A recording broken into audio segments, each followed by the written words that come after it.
தந்தி தொலைக்காட்சி நேயர்களுக்கு வணக்கம். நல்லதை சொல்வோம், நல்லதை செய்வோம், நல்லதே நடக்கும்.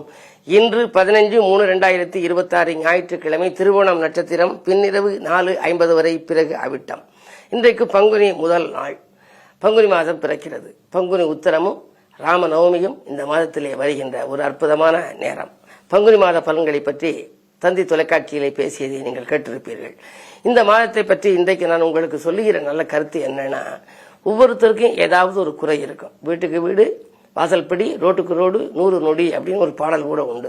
பொதுவா நமக்கு என்ன குறை இருந்தாலும் அந்த குறையை தீர்ப்பதற்குன்னு ஆலயங்கள் இருக்கு. அந்த ஆலயத்துக்கு போய் அமைதியா நம்ம கும்பிட்டாலே போதும். என்ன நமக்கு வேணுமோ அதை இறைவனுக்கு தெரியும் இல்லையா? அப்படி கும்பிடுவதில் ஆறுபடை வீடுகள்னு இருக்கு இல்லையா? ஆறுபடை வீடு, நமக்கெல்லாம் ஒரு வீடு, ஆனா வீட்டுக்கு வரி கட்டுறான். முருகனுக்கும் 6 வீடு இருக்கு, ஆனா வரி கட்டுறது இல்லை. அவன் வீட்டு வரி கட்டாத வேலனுக்கு பாட்டு வரி கட்டி நான் போய் பாடி வழிபட்டால் நம்முடைய ஆற்றலும் மெளிரும், நல்ல இல்லத்திலே நல்லதும் நடக்கும். அப்படிப்பட்ட அந்த பரங்குன்றம், பழனிமலை, திருச்செந்தூர், திருத்தணி, சுவாமிமலை, அதே மாதிரி பழமுதிர்ச்சோலை, இப்படி இருக்கு இல்லையா? இந்த 6 வீட்டுக்கும் போனா என்ன நடக்கும்? நமக்கு எந்த காரியம், எந்த குறிக்கோள் நிறைவேற அங்கே போகணுங்கிறத தெரிஞ்சுக்கணும். இப்போ கல்யாணமே நடக்கலையா, வந்து பேசி விட்டு போகுது. சில பேருக்கு பாருங்க 40 வருஷம் 41 வருஷம் வரைக்கும் கல்யாணம் நடக்காது.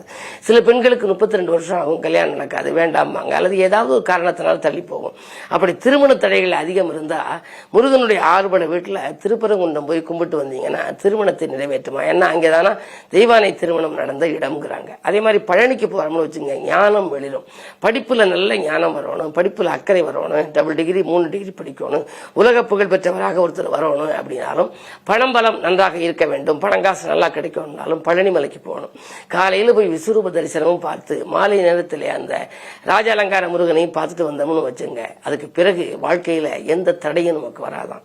சரி, திருச்செந்தூருக்கு போறதுனால என்ன பலன் அப்படின்னா, திருச்செந்தூர்ல முருகன் போராடி வெற்றி பெற்றது. வாழ்க்கையில போராட்டம் இல்லாத மனிதர்களே இல்லை. போராட்டமான வாழ்க்கை பூந்தோட்டமாக மாற வேண்டுமானால் நீங்கள் திருச்செந்தூர் செல்ல வேண்டும். நான் தினத்தந்தி பேப்பர்ல அடிக்கடி எழுதுறது வழக்கம். தினத்தந்தி பத்திரிகையில ராசி பலன்கள் எல்லாம் குறிப்பிடுவேன். அப்படி போராட்டங்கள் நீங்கணும்னா முருகன் போராடி வெற்றி பெற்ற கோயில் எது அப்படின்னா திருச்செந்தூர். அந்த திருச்செந்தூருக்கு நல்ல நாள், யோக பலம் பெற்ற நாள்ல போகணும். நம்ம ஜாதக ரீதியாக பார்த்து சுய ஜாதக அடிப்படையில நமக்கு எந்த நாள் தோதா இருக்கு, அதாவது நம்ம ராத்திரி 12 மணிக்கு எழுந்துச்சுக்கணும், சூரியன் உதிக்கலையேன்னு சொல்றோம்னு. அப்ப என்ன அர்த்தம்? சூரியன் எப்படி உதிக்கணும்னா காலையில 6 மணி வரை பொறுத்திருக்கணும். பாலா குடிக்கிறதுனா உடனே குடிச்சிடலாம், ஆனா மோரா குடிக்கணும்னா ஒரு இரவு பூரா முடிச்சிருக்கணும். ஏன்னா அதுக்கு உரை ஊற்றி வச்சு பாலில் அது புளிப்பு ஏறி அதுக்கு பிறகு அது தயிராக மாறி மோராக மாறணும். அதனால பொறுமையா இருக்கணும். அப்படி பொறுமையா இருக்கிறது மாதிரி எந்த நாள் நமக்கு யோகமான நாளோ அந்த நாள் பார்த்து நம்ம போகணும். திருச்செந்தூருக்கு போனோம் அப்படின்னா நம்முடைய பகை நீங்கி நமக்கு பாசம் கிடைக்கும். சிலருக்கு உறவெல்லாம் பகையா இருக்கும். அங்கே பாருங்க சார், அண்ணன் தம்பி எல்லாம் பகை, அக்கா தங்கச்சி எல்லாம் பகை, இதெல்லாம் அப்படி எப்படி சொத்தெல்லாம் இருக்கு, நான் என்ன செய்யறேனே தெரியலன்னு கேட்பாங்க. அவங்க திருச்செந்தூருக்கு போய் சொல்லுவேன். என்னுடைய நண்பர் ஒருத்தருக்கு இப்படிதான், இல்லத்துல உள்ள உறவினர்கள் எல்லாம் பகை. திருச்செந்தூர் போயிட்டு வந்த உடனே அடுத்த மாதம் அதே நட்சத்திரம் வர்ற போது ஒவ்வொருத்தரா ஒத்து வந்துச்சு. சரி, எல்லாம் ஒத்து எல்லாமே நம்ம ஒழுங்கு பண்ணிக்குவோம் அப்படின்னு சொல்லி வந்தாங்க. காரணம் என்னன்னா, அந்த செந்தூர் வழிபாடு மிகப்பெரிய மாற்றங்களை கொடுக்குமா. இது மாதிரி வர்றதுக்கு ஒரு கவிதையும் இருக்கு. அவற்றை பற்றி நான் தொடர்ந்து உங்களுக்கு இந்த தந்தி தொலைக்காட்சியிலே சொல்வேன் என்று சொல்லி இனி இந்திய ராசி பலன்களை இப்பொழுது உங்களுக்கு வழங்கப் போகின்றேன்.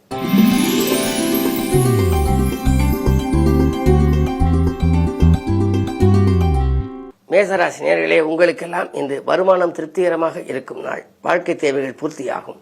விரயத்திற்கேற்ற வரவு உங்களுக்கு வந்து கொண்டே இருக்கும். விரயஸ்தானத்திலே சூரியன் இருக்கிறாரே, விரயம் ஏற்படுமோ என்று நீங்கள் நினைக்க வேண்டாம். அரசியல் களத்தில் இருப்பவர்களுக்கு நல்ல பொறுப்புகள் கிடைக்கலாம். நினைத்தது நிறைவேறுகின்ற நாள்.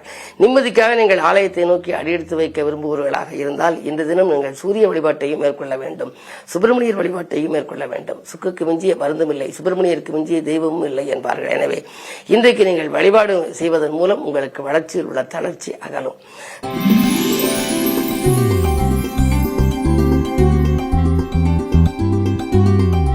ரிஷபராசி நேயர்களே, உங்களுக்கெல்லாம் நேற்றைய பிரச்சனை இன்று நல்ல முடிவுக்கு வரும் நாள். நேசித்தவர்கள் எல்லாம் உங்கள் இல்லம் தேடி உங்களுக்கு உதவிக்கரம் நீட்டுவார்கள். அது மட்டுமல்ல, விலை உயர்ந்த பொருட்களை வாங்கி மகிழக்கூடிய ஒரு யோகமும் உண்டு. அதே நேரத்தில் தேக்க நிலை மாறி தெளிவு பிறக்கும், ஊக்கமும் உற்சாகமும் உள்ளத்திலே குடிகொள்ளும். தொழில் சம்பந்தமாக நீங்கள் ஏதேனும் ஒரு புது முயற்சி எடுத்தால் அதில் வெற்றி கிடைக்கலாம். லாபஸ்தானத்திலே சனி இருக்கின்ற பொழுது வருமான பற்றாக்குறை ஏற்படாது. வாங்கல் கொடுக்கல்கள் சீராகவும் சிறப்பாகவும் இருக்கும். இந்த நாள் நல்ல நாள்.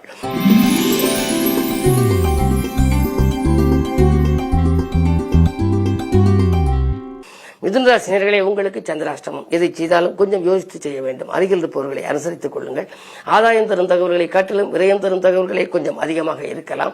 தெருவில் செல்கின்ற பொழுது செல்போன்களை பேசிக்கொண்டு செல்ல வேண்டாம். ஆரோக்கியத்திலும் கொஞ்சம் கவனம் தேவை. சிறு தொல்லை வந்தால் கூட மருத்துவ ஆலோசனைகளை பெறுவது நல்லது. இன்று மதியத்திற்கு மேல் உங்கள் மனக்கலக்கம் அகலும் விதத்தில் ஒரு நல்ல தகவல் வரலாம். இருந்தாலும் கூட இன்று முழுவதும் நீங்கள் நிதானத்தை கடைபிடிப்பதே நல்லது.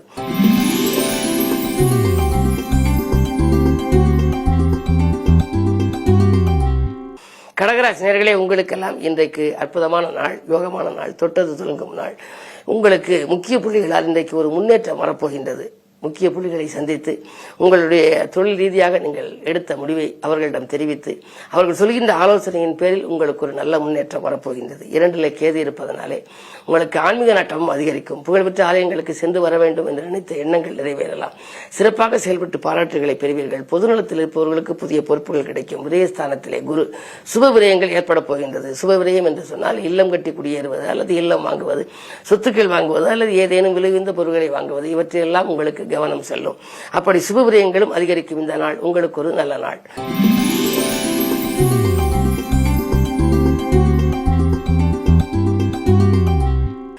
சிம்மராசினர்களே, உங்களுக்கு ஜென்மத்தில் கேது 7 ராகு. குடும்ப முன்னேற்றம் கூடுதலாக இருந்தாலும் கூட மனக்லேசங்கள் கொஞ்சம் அதிகரிக்கும். இதை செய்வோமா அதை செய்வோமா என்று ரெட்டித்த சிந்தனை உங்களுக்கு உருவாகும்.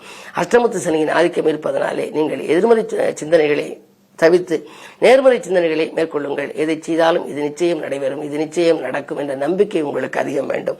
லாபஸ்தானத்தில் குரு இருப்பதால் பொருளாதாரம் மிகச் சிறப்பாக இருக்கிறது. ஆரோக்கியத்தில் மட்டும் சிறு சிறு அச்சுறுத்தல் ஏற்படும். தவிர பெரிய அளவில் மருத்துவ செலவுகள் ஏற்படாது. இடமாற்றங்கள் வருவதற்கான அறிகுறிகள் தென்படும். இந்த நாள் நல்ல நாள்.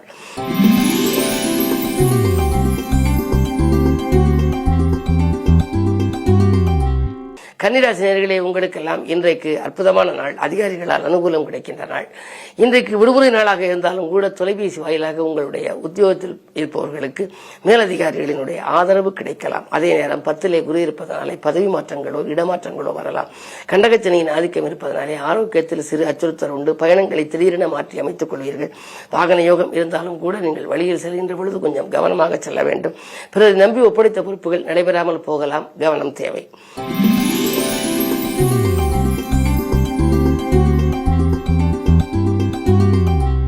துலாம் ராசி நேயர்களே, உங்களுக்கெல்லாம் இப்பொழுது அற்புதமான நாள். இன்றைக்கு பாகப்பிரிவினையால் பலன் கிடைக்கின்ற நாள். இதுவரை உங்களுக்கு ஒத்து வராத சகோதரர்கள் இப்பொழுது ஒத்து வருவார்கள். பாகப்பிரிவினைக்கு ஒத்து வந்து முன்னோர் சொத்துக்களை முறையாக பிரித்துக் கொள்வோம் என்று வருவார்கள். குரு பார்வை இருக்கின்றது. பகை கிரகமாக இருந்தாலும் கூட, அதாவது உங்கள் ராஜநாதன் சுக்கிரனுக்கு குரு பகவான் பகை கிரகமாக இருந்தாலும் கூட குரு பார்க்க கோடின்மை என்பதனாலே உங்களுக்கு இன்றைய பொறுத்தவரை நல்ல சம்பவங்கள் நடைபெறும். குறிப்பாக நீங்கள் நினைத்தது நிறைவேற வேண்டும் என்று சொன்னால் இன்றைக்கு மாலை நேரத்திலே நீங்கள் சிவாலய வழிபாட்டையும் மேற்கொள்ள வேண்டும். உங்களுடைய ராசிக்கு 5லே புதன், ராகு, செவ்வாய். எனவே பிள்ளைகளால் ஒரு நன்மை நடைபெறப் போகின்றது. பிள்ளைகளுக்கு வேலை கிடைத்து உதிரி வருமானங்கள் வரலாம். அல்லது பிள்ளைகளுடைய எதிர்கால நலன்களில் நீங்கள் எடுத்த முயற்சிகளில் வெற்றி கிடைக்கலாம். எனவே இந்த நாள் உங்களுக்கு ஒரு இனிய நாள், யோகமான நாள்.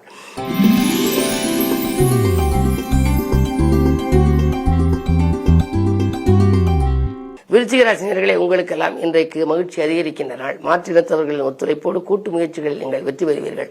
எதிர்பார்த்த உதவி உங்களுக்கு எளிதிலே கிடைக்கும். சகோதர வகையிலும் இனிய செய்தி வரலாம். நண்பர்கள் உங்களுக்கு நம்பிக்கைக்குரிய விதம் நடந்து கொள்வார்கள். குருவின் பார்வை 12ல் பதிவதனாலே பயணங்கள் உண்டு. தூரதேசத்தில் உள்ளவர்களின் மூலமாக உங்களுக்கு நன்மைகள் ஏற்படும். 2ஆம் இடத்தை பார்ப்பதனாலே வருமானம் உயரும். வாங்கல் கொடுக்கல்கள் சீராகவும் சிறப்பாகவும் இருக்கும். பழைய பாக்கிகளும் வசூலாகும். இந்த நாள் நல்ல நாள்.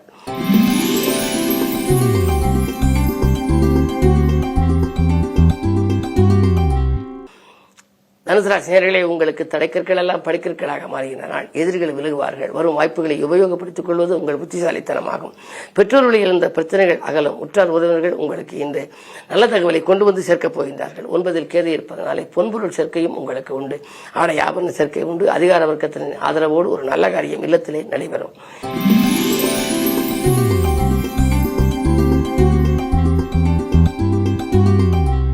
மகர ராசி நேயர்களே, 7ரை சனி விலகிவிட்டது. இனிய பலன்கள் உங்களுக்கு வரும். நேற்று நடைபெறாத ஒரு காரியம் இன்று நடைபெறப் போகின்றது. அதே நேரத்தில் வீடு மாற்றம் பற்றியும் இடமாற்றம் பற்றியும் சிந்திப்பீர்கள். தொழிலில் கூட உங்களுக்கு புதிய பங்குதாரர்களை சேர்க்கலாமா என்று நினைப்பீர்கள். 6ல் குரு இருப்பதனாலே உங்களுடைய முன்னேற்றத்தை அருகில் இருப்பவரிடம் விலாவாரியாக விமர்சிக்க வேண்டாம். அதனால் சில பிரச்சனைகள் வரலாம். உங்கள் மனதுக்குள்ளேயே உங்கள் முன்னேற்றத்தை வைத்துக் கொள்வது நல்லது. 2ல் ராகு இருப்பதால் கொடுத்த வாக்கை காப்பாற்ற இயலும்.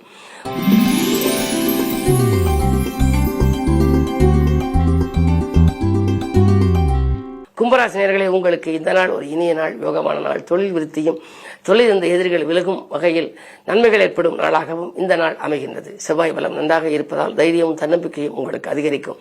இதை எந்த நேரம் நீங்கள் செய்ய நினைத்தீர்களோ அதை செய்து முடிப்பீர்கள். அதில் உங்களுக்கு வெற்றியும் கிடைக்கும். பொது வாழ்வில் இருப்பவர்களுக்கு நல்ல பொறுப்புகள் கிடைக்கலாம். ஜென்மத்தில் ராகு இருப்பதனாலே பணப்புழக்கம் சிறப்பாகவே இருக்கிறது. கேட்ட இடத்தில் உதவிகளும் கிடைக்கும்.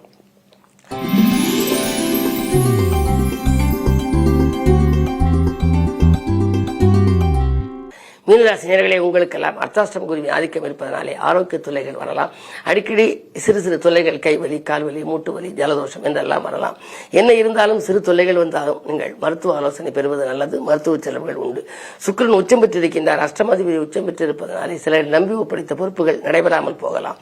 அதே நேரத்தில் சூரியனும் இணைந்திருக்கின்றார். எனவே உத்தியோகத்தை பொறுத்தவரை திடீர் மாற்றங்கள் உங்களுக்கு வருவதற்கான அறிகுறிகள் தென்படுகின்றன. ஜென்மச்சனியின் ஆதிக்கம் இருப்பதனாலே நீங்கள் எதை செய்தாலும் நிதானமாக செய்ய வேண்டும். அருகில் இருக்கும் அனுபவஸ்தர்களின் ஆலோசனைகளை கேட்டு செய்தால் இந்த நாள் உங்களுக்கு இனிய நாளாக அமையும். திட்டங்கள் திசை மாறி செல்லாமல் தேர்ந்தெடுத்த விதத்திலேயே நடைபெறும். எனவே இன்றைக்கு உங்களுடைய வாழ்க்கை பாதை சீராக நிதானத்தோடு செயல்படுங்கள். மேலும் விவரங்கள் அறிய தினத்தந்தி படியுங்கள்.